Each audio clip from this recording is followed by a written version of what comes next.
Well, you can get it from the sun, from a tiny little pill, or from your food.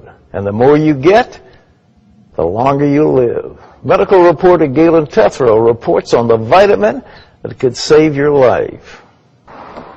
When a nasty flu struck California's Atascadero State Hospital, Dr. John Cannell made an interesting discovery. I know my patients were exposed to influenza, but none of them got sick. Why? One reason could be that 30 of Cannell's patients had been given vitamin D on a regular basis. That got Cannell thinking more and more about the vitamin's benefits and safety. Child's never gotten into a vitamin D cabinet and gotten poisoned. That's happened hundreds of thousands of times with Tylenol or aspirin or other things. Medical writer Bill Sardi says if vitamin D were a drug, its benefits would make it the most popular ever. Because we're talking about diabetes and hypertension and bone diseases, osteoporosis, and arteriosclerosis, and cancer, and autoimmune disease, and the list goes on. Scientists found that list is so long because vitamin D actually regulates cells, systems, and organs throughout the body. It works by turning your genes on and off, very, very basic functions. So that's a very important fact about vitamin D that distinguishes it from any other vitamin. It's a steroid hormone. It's in a class by itself. A major question and area of controversy regarding vitamin D is sun exposure. So health investigators hit the trail looking for answers. Doctors have observed that where there's less sun, there's more cancer, flu, and even autism. For instance, there's more of these diseases in winter, which has less sunlight.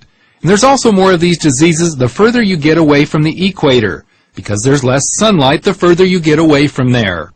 Even here in sunny California, very few people get enough sun to make sufficient vitamin D in their skin for the best of health. Down in San Diego, you can make it year-round, but even then, in San Diego, in the wintertime, you have to go right out at solar noon. There's only about a 2 or 3 hour period where you're going to make any substantial amounts of vitamin D. But wait a minute, won't this possibly lead to skin cancer? Most sunscreen companies provide products that block the ultraviolet B, or UVB, from the sun. Those are the very rays you need to produce vitamin D in the skin. Now they admit the UVA rays that the sunblock lotions allow to get in are the ones causing the cancer. So they let the one that causes skin cancer in, and they block the one that prevents it. Statistics show skin cancer rates and deaths have actually risen since the sunscreen campaigns began 30 years ago. Cannell recommends keeping your time in the sun moderate. 15 minutes in a bathing suit during summer is plenty. You don't want to age your skin or cause damage from a sunburn. Not everyone agrees. The American Academy of Dermatology website finds it appalling that anyone in good conscience could make the claim that intentional sun exposure for any length of time is beneficial. Then there's the issue of darker skin, which naturally screens out more of the UVB rays that make vitamin D. Their blood levels of D are about half that of lighter skinned people, making a connection with the diseases that shorten their lives. Heart disease and hypertension and stroke and cancer are the same diseases that have been associated with vitamin D deficiencies. So it may not be surprising that vitamin D deficiency affects as much as 3/4 of the populace, especially as winter takes its toll on vitamin D levels. That depletion could be remedied and possibly reduce the need for flu shots. Vitamin D activates your immune system, causes something to be formed called little peptides that kill bacteria and viruses without antibiotic resistance, without side effects. We can use it in very young infants and pregnant moms. And not only help fight osteoporosis, but strengthen teeth as well. Instead of using fluoride to harden our teeth so there's no soft spots where the acids can then eat into our teeth and cause dental decay, we can use vitamin D. It's more appropriate, it's more natural. And D appears to boost athletic performance. There's just clear evidence, especially in the German literature, of choice reaction time, balance, muscle strength, endurance, all improve with vitamin D. Which may explain why senior citizens on vitamin D are less likely to fall and hurt themselves. And cancer? Sardi says in a new book that a major reason not to be so fearful about the disease is vitamin D. A key U.S. study in June found it provided a 60% reduction in cancers.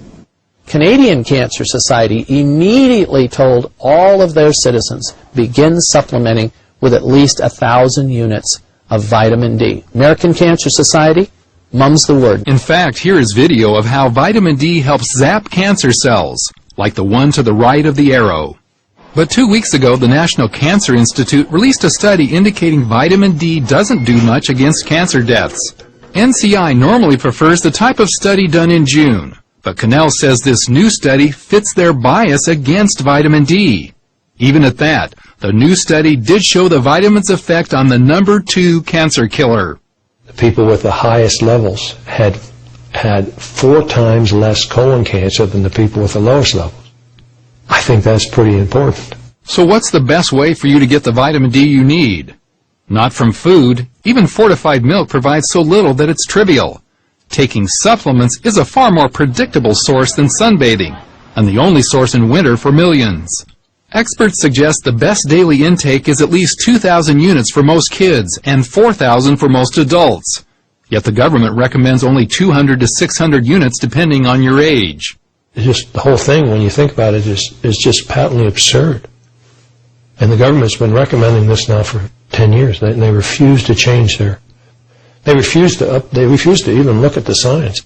Connell says he and his wife have taken as much as several 100,000 units for a few days when fighting off colds or flu. His usual daily dose is 5,000 units, a dozen times what the government recommends for him. He finds it a religious connection. Here the Lord is saying that there's a system that makes this much vitamin D this quickly, thousands of units a day from sun exposure. And here's the government over here saying you only need a couple of 100 units a day.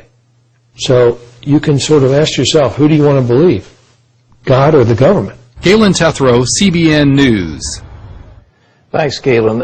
I've read a lot of literature about various things like this, and this really is the hot thing these days, is vitamin D. Everybody in the know about health is talking about the beneficial effects of vitamin D. And the pills are just little old tiny things. Apparently D3 is the one that people are recommending. And 2,000 units to 4,000 is just nothing. It's just a couple little teeny pills. And it does an amazing amount of good to protect you from flu and colds and then all the other serious things like cancer. We have a fact sheet on this that you need to get. It's called Vitamin D, a Super Protector. And we'll send that to you free, 1-800-716-FACT, or you can log on to cbn.com and ask for Vitamin D Super Protector. It's absolutely free, but this could save your life. Well, today